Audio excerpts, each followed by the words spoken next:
Hello प्यारे दोस्तों, फिर एक नई वीडियो में आपका स्वागत है। दोस्तों, यदि आप क्लास 10th में हैं और इस बार आप सेंटअप एग्जाम दे रहे हैं तो ये वीडियो आपके लिए होने वाला है। तो दोस्तों, आज की इस वीडियो सेशन में मैं आप लोगों के लिए बिहार बोर्ड क्लास 10th का सेंटअप परीक्षा 2024 है ना, जैसा कि आप लोगों को मालूम है कल 20 नवंबर है ना आप लोग का साइंस का सेंटअप परीक्षा होने वाला है, ठीक है ना।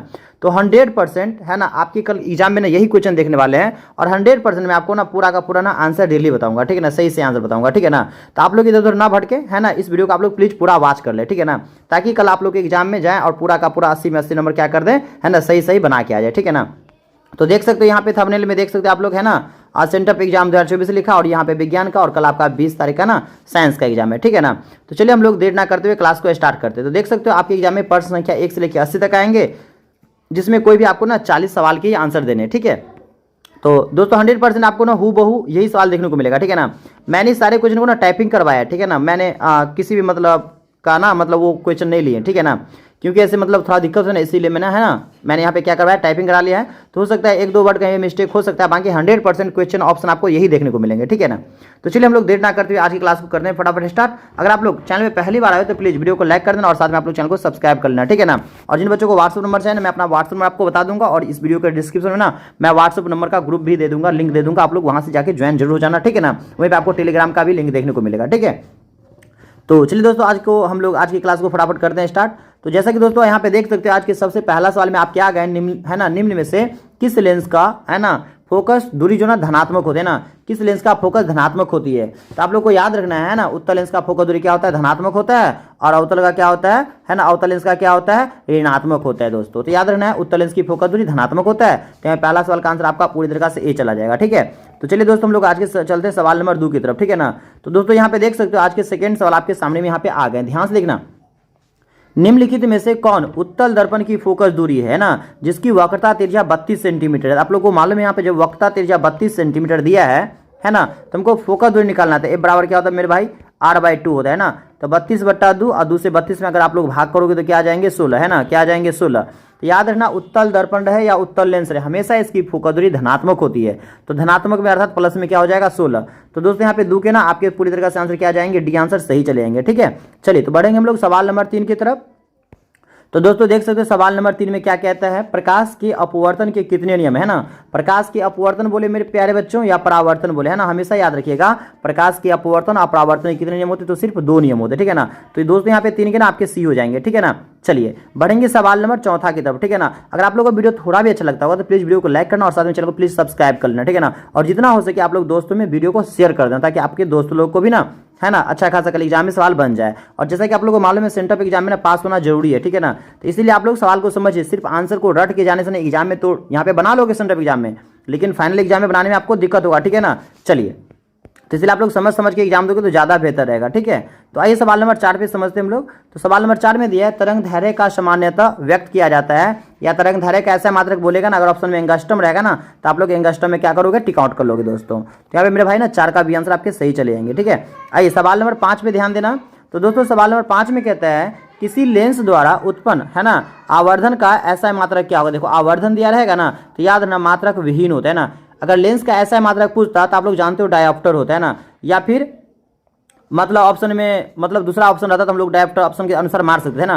वैसे लेंस का ऐसा मतलब क्या होता है, डायोप्टर होता है, कभी कभी डायोप्टर नहीं रहता है ना, तो मीटर ना मीटर के ऊपर ना -1 रहता है ना, तो वो वाले आंसर को हम लोग टिक आउट मार लेते हैं। लेकिन जब आवर्धन बोलेगा ना, आवर्धन का लेंस के साथ आवर्धन दिया रहेगा तो याद रखना ये क्या होते हैं, मात्रक विहीन होते, ठीक है ना।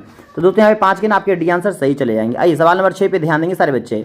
तो दोस्तों सवाल नंबर 6 में देखो क्या कह रहा है, किसी गोलीय दर्पण है ना कि मतलब बराबर होता है, यहाँ पे कुछ मिस्टेक है, प्रतिबिंब का आवर्धन अर्थात m का मान क्या होता है। तो m बराबर हो जाएगा आप लोग याद रखना मेरे भाई v/u, क्या हो जाएगा मेरे भाई, m बराबर क्या हो जाएंगे, v/u हो जाएंगे, ठीक है ना।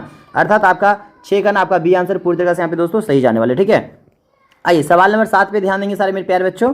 तो सवाल नंबर देखो 7 में क्या कहता है, ध्यान से देखना सारे बच्चे सवाल नंबर 7 पे, ठीक है ना। तो सवाल नंबर 7 में कह रहा है यदि एक अवतल दर्पण के सामने रखी एक है ना दूरी दर्पण से दूरी बढ़ा दी जाए तो डॉट डॉट क्या हो जाएगा, ठीक है ना। कुछ यहाँ पे एक वर्ड मिस्टेक हो गया है दोस्तों, तो यहाँ पे 7 का ना वैसे आप लोग आंसर याद रखेंगे, क्या कर जाएंगे, घट जाएंगे ना, क्या कर जाएंगे, फोकस दूरी बढ़ा दी जाए तो क्या कर जाएंगे, घट जाएंगे, ठीक है। तो 7 के यहाँ पे सी होने वाली, ठीक है। आइए सवाल नंबर 8 पे ध्यान देंगे। उत्तल दर्पण की फोकस दूरी और वक्रता त्रिज्या का अनुपात होता है। अगर सवाल में ये कहता है कि उत्तल दर्पण है ना, और उत्तल दर्पण की फोकस दूरी और वक्ता त्रिज्या में क्या संबंध होता है, तो ए बराबर क्या होता है, r/2 होता है। ए बराबर क्या होता है, r/2 होता है। इस बात को याद रखना, ठीक है ना। और देखो थोड़ा देर के लिए मान लो कोई भी दर्पण है ना, फोकस दूरी जो होता है ना एफ जो होता है ना, और जो आर होता है ना, याद रखना है ना, फोकस दूरी का क्या होता है, दुगुना होता है क्या, वक्ता त्रिज्या है ना, और वक्ता त्रिज्या क्या होती है, आधी होती है क्या, फोकस दूरी, ठीक है ना। तो हमको कहता है फोकस दूरी, तो हमको जानते हैं यहाँ पे फोकस दूरी क्या है, 1/2 है, और उसकी वक्ता त्रिज्या क्या होगा, सिर्फ 2 होगा। तो नीचे में आप क्या लगा सकते हैं, यहाँ पे 1, तो 1/2 ऐसे रहेंगे, और यहाँ पे जाएंगे 1 ऊपर और 2 आएंगे नीचे, ठीक है ना। तो क्या हो जाएंगे 1/4, क्या हो जाएंगे मेरे भाई 1/4। तो 1/4 कहाँ पे दिया, डी में दिया, ठीक है मेरे भाई। तो यहाँ पे क्या हो जाएंगे आपके आंसर 8 के ना, डी आंसर सही चले जाएंगे, ठीक है। चलिए तो दोस्तों हम लोग बढ़ेंगे सवाल नंबर 9 की तरफ। आप लोग 9 नंबर सवाल पे ध्यान देना। तो दोस्तों सवाल नंबर 9 में कहता है नेत्र लेंस की वक्रता त्रिज्या कम हो जाने से कौन सा है ना दृष्टि दोष होता है। चलिए तो फटाफट आप लोग सवाल नंबर 9 का आंसर कमेंट कर सकते, क्या हो जाएगा दोस्तों, तो मेरे भाई यहाँ पे हो जाएगा ना निकट दृष्टि दोष हो जाएगा, याद रखना, ठीक है ना। चलिए 10 पे ध्यान दीजिए। कांच के अवतल लेंस की वायु में शक्ति होती है, कांच के अवतल लेंस की वायु में शक्ति क्या होती है ना, तो ये आप लोग याद रखेंगे, धनात्मक ऋणात्मक दोनों हो सकते हैं, ठीक है। तो यहाँ पे 10 की मेरे भाई सी आंसर ना आपके सही चले जाएंगे। आइए 11 पे ध्यान देंगे सारे दोस्तों। तो दोस्तों 11 में कहता है ए मीटर से निम्नलिखित में से किसे मापा जाता है, तो ए मीटर से जो है ना विद्युत धारा को मापा जाता है। किसको मापा जाता है मेरे भाई, विद्युत धारा को मापा जाता है, इस बात को याद रखना, ठीक है ना। तो विद्युत धारा तो ऑप्शन में दिए नहीं है ना, तो आप किसको टिक आउट मारोगे, ठीक है ना। तो आवेश को तो है ना यहाँ पे विद्युत याद ना, ए मीटर से किसको मापा जाता है, तो विद्युत धारा को मापा जाता है। किसको मापा जाता है मेरे भाई, तो विद्युत धारा को मापा जाता है, इस बात को आप लोग याद रखना, ठीक है ना। चलिए ऑप्शन में तो विद्युत धारा नहीं देना, तो आप लोग क्या मारोगे, विद्युत शक्ति पे टिक आउट करोगे, ठीक है। चलिए बढ़ेंगे दोस्तों हम लोग सवाल नंबर 12 की तरफ। तो 12 में आप लोग देख सकते हो क्या दिया, सवाल में ध्यान देना 12 नंबर पे, ठीक है। वह कौन सा उपकरण है जो विद्युत ऊर्जा को ना यहाँ पे यांत्रिक छूट गया, ठीक है ना। विद्युत ऊर्जा को क्या करता है मेरे भाई, यांत्रिक ऊर्जा में बदल देता है ना, याद ना। वह कौन सा उपकरण है जो विद्युत ऊर्जा को क्या करता है मेरे भाई, यांत्रिक ऊर्जा में बदल देता है ना, तो याद ना वो क्या हो जाएंगे आपके विद्युत मोटर, क्या हो जाएंगे मेरे भाई, विद्युत मोटर है ना। विद्युत मोटर एक ऐसा यंत्र है जो क्या करता है, विद्युत ऊर्जा को यांत्रिक ऊर्जा में बदल देता है। तो दोस्तों यहाँ पे 12 के ना आपके ये आंसर सही चले जाएंगे, ठीक है। चलिए बढ़ेंगे हम लोग सवाल नंबर 13 की तरफ, ध्यान देंगे आप लोग सवाल नंबर 13 पे। श्रेणी क्रम से जुड़े दो प्रतिरोधकों के प्रतिरोध है ना, यहाँ पे होता है यहाँ मतलब R1 R2 है ना, समतुल्य प्रतिरोध क्या होगा, श्रेणी क्रम में कभी भी जोड़ा जाएगा तो याद ना सीरीज में क्या होता है RS बराबर R1 और प्लस क्या हो जाएंगे R2, बट यहाँ पे छोटा R1 छोटा R2 दिया है ना, तो यहाँ पे क्या हो जाएंगे 13 के ना दोस्तों आपके यहाँ पे सी आंसर सही चले जाएंगे, है ना दोस्तों। 13 के यहाँ पे क्या जाएंगे आपके सी आंसर पूरी तरह से सही चले जाएंगे, ठीक है। आइए सवाल नंबर 14 पे आप लोग ध्यान देंगे, ठीक है दोस्तों। तो सवाल नंबर 14 में कहते हैं मेरे भाई अनवीकरणीय ऊर्जा का स्रोत है ना, और नवीकरणीय का मतलब होता है जो समय के साथ ना अगर उपयोग करेंगे ना तो वे चीज खत्म हो जाएंगे ना, वे चीज क्या हो जाएंगे, खत्म हो जाएंगे, तो उसको हम लोग क्या बोलते हैं ना, अनवीकरणीय ऊर्जा स्रोत बोलते हैं। तो देखो सूर्य से जो प्राप्त ऊर्जा होता है ना, ये क्या होते हैं, ऊर्जा के नवीकरणीय स्रोत होते हैं ना। सूर्य से आप कितना भी ऊर्जा यूज कर लो ये कभी खत्म होने वाला नहीं है ना, इसलिए क्या हो जाएंगे, नवीकरणीय हो जाएंगे, क्या हो जाएंगे, नवीकरणीय। हाँ कोयला अगर आप उपयोग करोगे ना तो आज नहीं के लिए भविष्य में क्या हो जाएंगे, खत्म हो जाएंगे, तो ये क्या हो जाएंगे, ऊर्जा के अनवीकरणीय स्रोत हो जाएंगे। तो दोस्तों यहाँ पे 14 के आपके बी आंसर सही हो जाएंगे, जबकि जल से प्राप्त ऊर्जा और पवन ऊर्जा और सूर्य से प्राप्त ऊर्जा ये सारे क्या होते हैं, नवीकरणीय होते, याद रखेंगे। तो इसलिए यहाँ पे क्या हो जाएंगे, कोयला से प्राप्त ऊर्जा। तो दोस्तों यहाँ पे 14 के आपके बी आंसर सही जाएंगे। आइए सवाल नंबर 15 पे, किलोवाट घंटा है ना किसका मात्रक है, किलोवाट घंटा किसका मात्रक है, ठीक है दोस्तों। 15 के आंसर आप लोगों को फटाफट कमेंट करके मुझे बताना है। तो दोस्तों आपके यहाँ पे ना सही आंसर हो जाएंगे विद्युत ऊर्जा का ऐसे मात्रक होता है ना, याद रखना है ना, मतलब किलोवाट घंटा किसका मात्रक होता है, तो विद्युत ऊर्जा का ऐसे मात्रक होता है, ठीक है ना। तो दोस्तों यहाँ पे 15 का आपके ना बी आंसर सही चले जाएंगे, ठीक है। सवाल नंबर 16 पे ध्यान देना। तो दोस्तों 16 में कहता है निम्नलिखित में कौन वर्ण विक्षेपण करता है ना, तो जब आपको मालूम है जब प्रिज्म से क्या किया जाता है, श्वेत प्रकाश को गुजारा जाता है ना, ये 7 रंगों में बढ़ जाता है ना, ये कितने रंग में बढ़ जाते हैं, 7 रंग में बढ़ जाते हैं, इसी को हम लोग क्या बोलते हैं, प्रकाश का वर्ण विक्षेपण। तो दोस्तों इसलिए यहाँ पे 16 के ना आपके डी आंसर सही चले जाएंगे, ठीक है। आइए सवाल नंबर 17 पे सारे बच्चे ध्यान देना। नरौरा परमाणु विद्युत है ना, नरौरा परमाणु शक्ति केंद्र किस राज्य में स्थित है, तो याद ना आप लोग यूपी में है अर्थात उत्तर प्रदेश में स्थित है, ठीक है। सवाल नंबर 18 पे ध्यान देंगे आप सभी बच्चे। तो दोस्तों 18 में कहता है पवन विद्युत जनित्र से कुंडली है ना को घुमाने का काम है ना, मतलब मूल रूप से करती है, कौन से करती है, ठीक है ना। तो सारे बच्चे याद रखिए यहाँ पे क्या होता है, उच्च दाब की हवा क्या करता है, पवन विद्युत को जो जनित होता है ना उसकी कुंडली को घुमाने में मदद करता है, ठीक है। चलिए तो यहाँ पे क्या हो जाएगा, 18 का आपका ए आंसर सही चला जाएगा। आइए सवाल नंबर 19 पे सारे बच्चों को ध्यान देना है ना। तो देखिए दोस्तों सवाल नंबर 19 में क्या कहता है, वर्ण विक्षेपण असंभव है ना, मतलब वर्ण विक्षेपण की घटना ना कहाँ नहीं घट सकती है। देखो तो वर्ण विक्षेपण निर्वात में हो सकते हैं, कांच में हो सकते हैं, जल में हो सकते हैं, ठीक है ना। लेकिन ये जो फाइबर है ना, फाइबर में क्या होता है, वर्ण विक्षेपण की घटना नहीं घट सकते ना। वर्ण विक्षेपण मतलब क्या, देखो मतलब निर्वात मतलब हवा में है ना, मतलब प्रकाश का जो रंग होता है ना वो 7 रंग में बढ़ सकता है, कांच में बढ़ सकता है, जल में बढ़ सकता है, ठीक है ना। लेकिन फाइबर में क्या होता है, नहीं बढ़ सकता है ना, इसलिए आप उनसे क्या हो जाएंगे, आपके सी आंसर सही हो जाएंगे। सवाल नंबर 20 पे आप लोग ध्यान देते चलिएगा। तो यहाँ पे लिखा है 100 वाट है ना 200 वोल्ट अणु है ना मत बल्ब को 100 बोल्ट आपूर्ति से जोड़ने पर धारा का मान क्या होगा, ठीक है ना। तो आप लोग को 20 के आंसर फटाफट बताते चलने हैं ना। तो 0 पॉइंट क्या हो जाएंगे यहाँ पे 0.25 एम्पियर हो जाएंगे, ठीक है।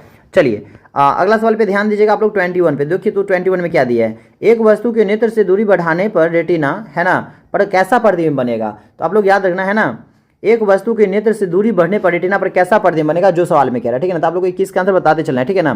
तो समान साइज का बनेगा, है ना, याद रखिएगा। आइए 22वें सवाल पे ध्यान दीजिएगा, विद्युत चुंबकीय पेड़ की खोज किसने किया है ना। तो आप लोग को याद रखना है विद्युत चुंबकीय पेड़ की खोज किसने किया है। तो आप लोग को याद रखना है फैराडे ने किया। किसने किया मेरे भाई, फैराडे ने किया है। सवाल नंबर 22 तो आप लोग देख ले। 23 पे ध्यान दीजिएगा। तो 23 में कहता है निम्नांकित में कौन सा कथन सत्य है ना, कौन सा कथन सत्य है। तो आप लोग को याद ना मेरे प्यारे बच्चों, यहाँ पे क्या हो जाएगा, जूल बराबर कुलम और इंटू क्या होता है, बोल्ट होता है ना। तो यहाँ पे 23 के क्या हो जाएंगे आपके डी आंसर सही चले जाएंगे। 24 पे सारे बच्चों को ध्यान देना है, प्रतिरोध का ऐसे मात्रा क्या होता है। तो याद ना सारे बच्चे, प्रतिरोध का ऐसे मात्रा क्या होता है, ओम होता है। जब कभी कभी एग्जाम बोलता है ना प्रतिरोधकता का ऐसा मात्रा क्या होता है ना, प्रतिरोधकता का ऐसा मात्रा क्या होता है, तो याद रखना यहाँ पे क्या होता है, तब ओम मीटर। तब क्या होता है मेरे भाई, ओम मीटर होता है ना। तब क्या होता है मेरे भाई, ओम मीटर। याद रखना फाइनल एग्जाम के लिए, ठीक है। चलिए 25 नंबर पे ध्यान देना, बोल्ट बराबर होता है, बोल्ट बराबर क्या होता है ना, 25 के अंदर आपको बताना है। तो जूल प्रति क्या होता है, कुलम होता है, याद रखेंगे इस बात को।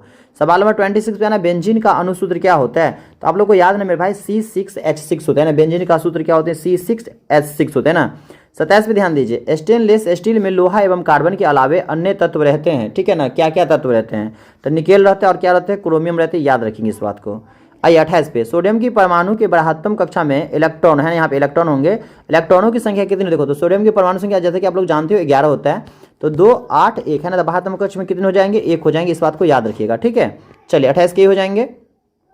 29 में कहता है हाइड्रोजन के 2 परमाणु के बीच कितने आबंध बनते हैं, ठीक है दोस्तों। तो याद रखना मेरे भाई, यहाँ पे क्या बनेंगे, 1 आबंध बनेंगे। कितने आबंध बनेंगे, 1 आबंध बनेंगे, ठीक है। तो चलिए दोस्तों आप लोग सवाल नंबर 30 पे ध्यान देते चलिएगा। तो देखिए 30 में क्या दिए हैं। तो दोस्तों 30 में कहते हैं आप लोग से यहाँ पे ग्लूकोज के एक अणु में ऑक्सीजन के कितने है ना, इस तरीके से यहाँ पे ऑक्सीजन के मतलब कितने परमाणु होते हैं ना। तो ग्लूकोज का फॉर्मूला क्या होता है, C6H12O6 है ना। तो यहाँ पे क्या है 6 है ना दोस्तों, यहाँ पे क्या हो जाएंगे 6 वाला ऑप्शन सही हो जाएगा। 30 का ना आपका बी आंसर यहाँ पे पूरी तरह से सही चला जाएगा। सवाल नंबर 31 पे ध्यान दीजिएगा। तो कहता है यहाँ पे तांबा की परमाणु संख्या कितनी होती है, ठीक है ना। सारे बच्चों को याद ना 29 होती है। तांबा की परमाणु संख्या कितनी होती है, तो यहाँ पे 29 होती है, याद रखिएगा। 32 में कहता है इथेन के एक अणु में कितने सहसंयोजक बंधन बनते हैं। तो सारे बच्चों को याद रखना है मेरे भाई, यहाँ पे कितने बंधन बनते हैं, तो 7 बंधन बनते हैं, ठीक है। आइए सवाल नंबर 33 पे ध्यान दीजिएगा, अम्लराज के ताजा विलयन में किस अनुपात में नाइट्रिक अम्ल होते हैं, ठीक है ना। चलिए तो सारे बच्चों को यहाँ पे याद रखना है ना। 33 के जो आपके सही आंसर होंगे ना मेरे भाई, वो क्या हो जाएंगे आपके 3:1 हो जाएंगे। सवाल नंबर 34 पे ध्यान दीजिएगा, आधुनिक आवर्त सारणी में कितने है ना ऊर्ध्व स्तंभ होते हैं, है ना, समूह होते हैं। तो सारे बच्चों को याद रखना है आधुनिक आवर्त सारणी जो होते हैं इसमें कितने ऊर्ध्व स्तंभ होते हैं, समूह कितने होते हैं। तो सारे बच्चों को यहाँ पे याद रखना है, इसके आंसर क्या हो जाएंगे आपके 18 होते हैं, ठीक है। चलिए सवाल नंबर 35 पे ध्यान देंगे, सोडियम बाइकार्बोनेट और टार्ट्रिक अम्ल को है ना क्या कहलाता है। चलिए 35 का आंसर आप लोग फटाफट कमेंट करेंगे तो दोस्तों यहाँ पे हो जाएंगे बेकिंग पाउडर हो जाएंगे, ठीक है ना। सवाल नंबर 36 पे ध्यान देंगे, हासित भूमिगत जल का पुनः परिपूरण निम्नलिखित में से किससे होता है ना। चलिए 36 का आंसर आप लोग कमेंट कर सकते हो। तो दोस्तों वर्षा जब होती है ना तो पूरे पानी क्या होता है, फिर से पुनः मतलब भर जाता है ना, जमीन के अंदर से जो पानी खत्म हो जाता है ना वो पूरा हो जाता है यहाँ पे, ठीक है। चलिए 37 पे ध्यान देंगे, निम्नलिखित संकेतों द्वारा व्यक्त तत्वों को कौन सा धातु है ना, इसमें धातु कौन है वो आपको क्या करना है यहाँ पे कमेंट कर देना, ठीक है ना। तो दोस्तों यहाँ पे आपके 37 का आपके बी आंसर सही चले जाएंगे, ठीक है ना। आइए सवाल नंबर 38 पे ध्यान देंगे, निम्न में से किस तत्व में न्यूट्रॉनों की है ना न्यूट्रॉन क्या होती है, शून्य होती है, ठीक है ना। चलिए 38 का आंसर बताएंगे, तो हाइड्रोजन में क्या होता है, न्यूट्रॉन क्या होता है, शून्य होता है, याद रखेंगे, ठीक है। चलिए सवाल नंबर 39 पे देखेंगे दोस्तों, और आपके एग्जाम में मालूम है जैसा कि 80 में ना आपको 40 बनाना है, तो मैं आपको यहाँ पे 39 तक बता दिया, आप लोग के एग्जाम में 100% 40 सवाल बन जाएंगे, ठीक है। वैसे यौगिक जिनका अनुसूत्र समान किंतु संरचना सूत्र भिन्न भिन्न होते हुए क्या कहलाते हैं। तो आप लोग याद रखेंगे, हम लोग क्या बोलते हैं, समायव्ययी बोलते हैं, ठीक है ना। क्या बोलते हैं, समायव्ययी बोलते हैं। दोस्तों यहाँ पे 39 का आपके ये आंसर सही जाएंगे। अगर आप लोग व्हाट्सएप पे वाली पीडीएफ चाहो ना तो आप लोग व्हाट्सएप पे ले सकते हो, अपना व्हाट्सएप नंबर 8507863061, ठीक है ना। चलिए और साथ में आप लोग चैनल को जरूर सब्सक्राइब कर दीजिएगा। तो दोस्तों आज के लिए इतना ही रहेगा, बहुत ही जल्दी हम लोग एसएसटी और इसके सब्जेक्टिव के साथ मिलेंगे। जब तक आप लोग चैनल को सब्सक्राइब कर लीजिए और व्हाट्सएप ग्रुप में भी जुड़ जाइए। व्हाट्सएप पे 10th लिखिएगा, मैं आपको 10th वाले ग्रुप में जोड़ दूंगा, है ना। फ्री ऑफ कॉस्ट आप लोग फटाफट ज्वाइन हो जाइएगा। तो दोस्तों आज के लिए इतना ही रहेगा। अगर मेरा वीडियो अगर आपको थोड़ा भी अच्छा लगा तो प्लीज वीडियो को लाइक करना, और चैनल पर अगर आप लोग पहली बार हो तो प्लीज चैनल को आप लोग क्या कर लेना मेरे भाई, सब्सक्राइब कर देना, ठीक है ना। तो थैंक्स फॉर वॉचिंग, फिर मिलते हैं नए वीडियो के साथ, जब तक ले दीजिए तो bye bye, take care, bye bye.